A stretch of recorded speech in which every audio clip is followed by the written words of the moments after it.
Hey, you guys. Time once again for Tomes of Terror, my book review show. And again, I'm doing some more stuff that was available to read for free on Kindle Unlimited. Now, interestingly, I just picked a bunch of books that were recommended, again, that were available for Kindle Unlimited, that the first sentence of the synopsis sounded like really cool and really interesting to me. And I checked out a bunch of them because I don't know if you have Kindle Unlimited. I don't know if you know, but you can have like 10 books checked out at the same time. So I will usually check out all the books that I'm going to read for that month, just, so I can get ahead if I need to and whatnot. So I had put this in the queue like probably several weeks back before February even started. Now, the weird thing about it, though, is that this is totally unintentional, and I don't really know how this happens. Like, the little coincidences like this happen all the time. But this book right here, which is called Only the Stains Remain by Ross Jeffery, not only was the author of this a British author from Bristol, just like the author Gemma Amor on the book Six Rooms, which I reviewed on my last Tomes of Terror show, but this was also published by Cemetery Gates Media, I believe it's called, which is like an independent publishing house, which I believe was also the same publishing house that published Six Rooms by Gemma Amor. So I thought that was pretty weird. And like I said, I didn't do that on purpose. I guess they just kind of came up in a batch, like all together. This book, actually, it's really not like a novel. It's a novella. It's only about 120, 125 pages, somewhere around there. But this one came out a bit earlier than Six Rooms did. I believe this came out back in summer of 2021, like back in July, because I remember seeing, I went back and looked, and there were actually several YouTubers, booktubers that had done reviews of this right before it came out, because they got arcs from the publisher. So a lot of them had covered it, and pretty much to a man, like all of them were very, very positive reviews. And I'm going to give this a positive review too, although there was a couple things about it that I wasn't crazy about. But I'll get into that. Now, there is actually a content warning at the beginning of this book, and I'm going to give you one as well. If you do not want to read about a fairly graphically described physical and sexual abuse of children and the aftermath of that, then probably you might want to avoid this book, because it goes there and it goes like some pretty dark places. The stuff that is described it's not super graphically described, but it's described enough that you can imagine it, that you can picture it in the back of your mind, and it's pretty disturbing. So if you really don't want to read anything kind of soul crushing like that, I'm putting this in the same category as something maybe like Jack Ketchum's Girl Next Door or something like that, where it's just kind of about the worst people imaginable doing horrible, horrible things to completely innocent people, and it will just, make you hate humanity. So if you don't really want to it's not a fun read, I'll say that right now. So if you don't want to read anything like that, then maybe avoid it. But otherwise, for whatever reason, I read these kind of books all the time. I don't know if enjoying them is the word that I'm looking for, but I don't know. I do enjoy them to an extent, but maybe that's like a weird thing to say. So essentially what we have here is, it's kind of like, it goes back and forth. It's, it's the protagonist of the book. It's from his point of view, and his name is Jude. And he's talking from the present day, and he's talking about what happened to him and his brother Kyle back in 1982 when they were little kids. Now, I will say that this novella has pretty much one of the best opening lines of pretty much any horror novel I've ever read. I mean, it's one of those opening lines where you just read it and you're like, okay, I'm invested now, which is very, very, very difficult to do. And plus, it has a quote from Stephen King's, I believe it's The Wasteland, in there. So, that's kind of the vibe that it's going for. So Jude, who is now an adult, is kind of, it's essentially set up where he's talking from the present day, and he's basically just, the book's in 3 or 4 different sections, and he goes back, he has a bag full of objects, and he will take one out and it will remind him of the stuff that happened back in 1982. And then we'll go back and, get into that and like what ended up happening.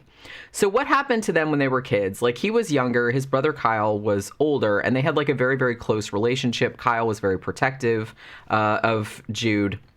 Now, when they were quite young, their mother, who they both loved very much, died of cancer. Now, after their mother dies, their father, who previously seemed like he had been like an okay dude, he just kind of like checked out, started drinking a great deal, became overtly abusive. He just like didn't care about anything anymore, just because he couldn't deal with seeing the kids. It kept reminding him of his dead wife, and he just wasn't like having it anymore. Probably even worse than that, because I'm not gonna say like the worst thing that the dad did was neglect, because he did some worse shit too, but so he was basically just neglectful, and was also like physically abusive. Like, he would smack the kids around, he treated them like slave labor, shit like that. Just because he couldn't deal with his wife's death, and he just got drunker and drunker, as the time went on. However, what was even worse than that was that after the mother died, two of the dad's brothers, so two of the kids' uncles, plus this other guy who's called an uncle but was actually just like a family friend, they're called Lenny, Lucius, and Dwight.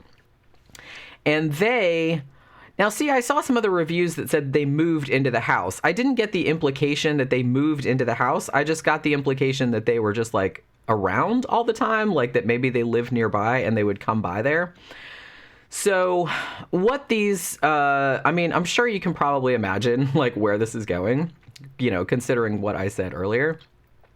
But these three scumbags basically take it upon themselves to start physically, emotionally, mentally, and sexually abusing first the older boy, Kyle. Now, Kyle is kind of like, as I said earlier, he's very, very protective of his younger brother, Jude. So he essentially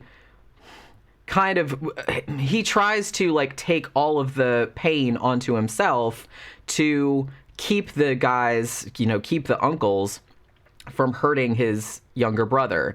So for a long time, he's being sexually abused, but he's keeping the uncles from doing it to the younger boy. But that eventually that's not going to last, and indeed it does not. But for a long time, he does kind of take it upon himself to try and keep, I guess, like these dirtbags like attention away from the younger kid. Now, the uncles do other things too, like they take them out on these hunting trips. They all get super drunk. One of them makes Jude, they catch like a baby boar and tie it up by its feet and like make Jude kill it. And it's like they do all kind of fucked up stuff like that. And again, eventually it gets to a point where at first it starts out with the younger boy, Jude, that one of the uncles, I think it's Dwight actually, burns him with cigarettes, like he's claiming him, so there's that. And then eventually it goes into sexual abuse as well. So you're kind of given this story in flashback as you're going on, but it's structured in the sense that in the present day, as I said, Jude is essentially going on this sort of journey of vengeance against the men that perpetrated this atrocity. So each section of the book is basically him getting revenge on one of the guys. You know what I mean? It's strange because, as I said, it's a novella, so it's fairly short. It's not so much... It's kind of weird. It's kind of like odd because... You would think, once I kind of got into the swing of it, I was kind of like, oh, well, we're going to like follow him as he, tracks down each guy and like what he does to him and stuff, which it's kind of like that. But usually what happens at the beginning of the section where he's dealing with, Uncle Lenny or whatever, the author doesn't really show him capturing the guy. It's almost kind of like he's already in custody, like he's already got him like tied up. And then he'll say, like, you know, this is how I got him. Like, the one guy, he, like, you know, I saw him. I knew where he was because I'd been, like, watching him for a while. And then I just ran him over with the car. So it, like, broke his leg so he couldn't go anywhere. And then, like, he tied him up. And then, you know, he does different things to each of them. But it doesn't go too much into the process of it, I guess. Is that like a weird thing to say? It doesn't go much into the process. It's kind of like, it seems like that is kind of like the short shrift. And when I was first thinking about it, I said, this seems like a very strange choice to like go so much into what the kids suffered. I guess it's not that strange a choice. Well, like what the kids suffered back in 1982. But then when it gets to what is presumably the, you know, the catalyst or the, you know, the cathartic revenge against the perpetrators, it's almost like not as prolonged. You know what I mean? Like he does kind of, you know, like one of the guys, he does like tie him up by his, you know, feet and like hang him from a tree, and he leaves him there for a bit so they can like think about what they did and everything like that. But then after that, like, you know, him killing him is like pretty quick. So I kind of thought, and well, like I was weirded out by that at first, but then I thought, well, maybe he's kind of making the point that he doesn't want to become, even though he does say at points in the book that, like, you know, to defeat a monster, you have to become a monster. But I think that I think he wanted to like pull some punches on that a little bit, where he's like, well, yeah, like the stuff that Jude is doing to these men is completely and utterly justified. I mean, considering what the fuck they did to him and his brother when they were children. But it's almost like he wants to show that, but he doesn't want to like linger on it too much, which I wasn't sure if I was down with that decision at first, but like the more I think about it, because I finished reading it yesterday, but the more I think about it, I think, well, maybe that was actually like a good decision, because this book, I feel like, and I saw like a couple of other YouTubers that maybe like gave me a little bit of perspective on this, that a lot of YouTubers were like, one woman in particular said, you know, she had suffered pretty bad like neglect and abuse when she was a child as well. And her way of dealing with it was to write stories about how she was going to horribly torture and kill the people that did it to her, which, like I said, understandable. So for her, this book was very, very cathartic, because she said, this is exactly the kind of fantasy. It's not like you're going to do it. It's just that that's your way of dealing with, you know, your trauma. And it's a perfectly valid way of going about it. Like reading something like this, you know, it's sort of like, you know, like a fantasy release. You know, you're kind of like imagining how you're going to get back at these men who, you know, who you should have been able to trust because they were entrusted to take care of you. That's your dad, that's your uncles, and they just completely, to put it like completely drop the ball on that, and just like brutalize them instead. And the reverberations of that, like for the kids, how, you know, fucking horrible that would be, and how you would just like never be able to have a normal life afterward. So the plot of this book, it's not, I'm not really all that worried about like spoiler alert or anything like that, because the book is almost not even, I don't want to say it's not structured like a regular narrative, but in the sense that, because it does have, you know, one thing happen when the one thing happened, but it's almost kind of like episodic. And I think I said that about 6 Rooms as well. These books, they're completely different, but they do have some kind of like similarities, which I think is sort of interesting.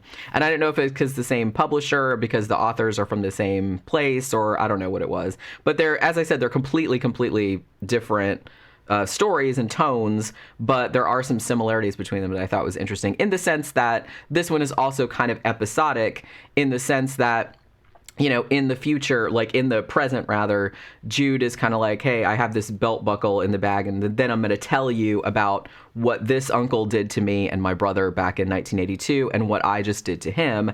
And then it just, you know, it just keeps going like that. So there aren't like any plot twists or surprises or anything like that. It's basically just a straight up revenge story. It's pretty much like, matter of fact, it's kind of like I Spit on Your Grave. You know what I mean? If you've seen that movie from the 70s, where, you know, a woman is gang raped by 4 or 5 guys, and then she just, you know, methodically like goes and tortures and kills each one of them, the end. So this is structured very much like that. So like I said, there's not going to be like any plot twists or anything like that. So don't worry about it getting spoiled for you or anything like that. But it's just kind of just a straight revenge story. And I quite enjoyed it. I think that there was, as I said, I think it took a bit for me to kind of get into it because it was such such an episodic sort of read rather than like a long like narrative arc rather.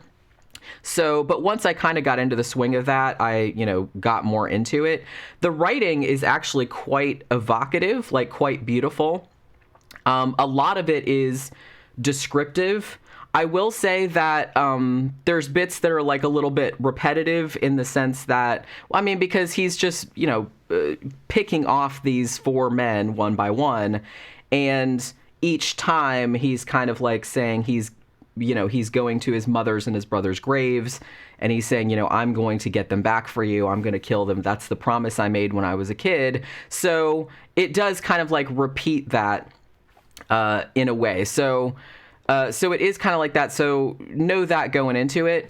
I will say, and this is something too that I brought up when I was talking about 6 Rooms, was that there were some typos. I will say that, not anything egregious, but one thing that was a lot of this, and I guess I'm not sure if it was just Ross Jeffrey's writing style, a lot of run-on sentences, meaning that using a comma when you should be using a period or a semicolon.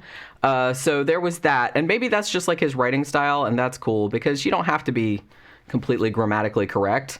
But it did, I don't know. So like I said, I'm kind of like a grammar Nazi, so stuff like that like sort of bothers me because I'm like, that really should be a period there or a semicolon, like at the very least. But you know what I mean? I don't know. So I didn't mean to be like, I don't mean to be like super pedantic about it, but you guys know how I am. But yeah, so this book, as I said, it's pretty soul crushing. It's pretty, as I said, it's not graphic in the sense that, but it doesn't really shy away from the shit either. You know what I'm saying? So if you don't really want to read anything about 2 little boys being sexually abused, being physically abused, and then somebody getting horrible revenge on the people that did it, it's actually kind of a beautiful story in a way, but it's also pretty crushing. It's also pretty depressing, just because the antagonists are just these horrible scumbag, like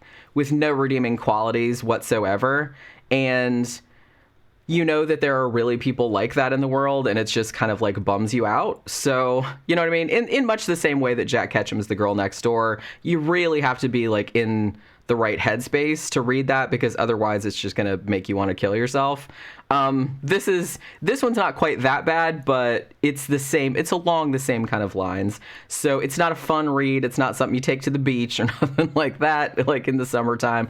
Ooh, it's breezy. Yeah, it's really not. But yeah, it's overall, I really did enjoy this. There were a couple issues that I had with it being like a little repetitious or whatever. And like I said, the run-on sentence thing kind of bothered me because you know how I do. But other than that, this was actually quite a powerful story, very evocative, the descriptions and everything like that. And ultimately, quite a beautiful story, even though it's about, horrible revenge. But again, very cathartic, particularly for people who are survivors of abuse of this type. I imagine they would probably find something like this quite cathartic. So if you've read this particular book, Only the Stains Remain, let me know. Let me know what you thought of it if you did. If not, as I said, if you have Kindle Unlimited, you can read it for free on there. It's quite short. Like I said, it's only about 120 pages. It's a novella. So if it sounds like something that you would like, then read it and get back to me in the comments what you thought about it. And that will do it for this Tomes of Terror. I will see you guys on the next one. Bye.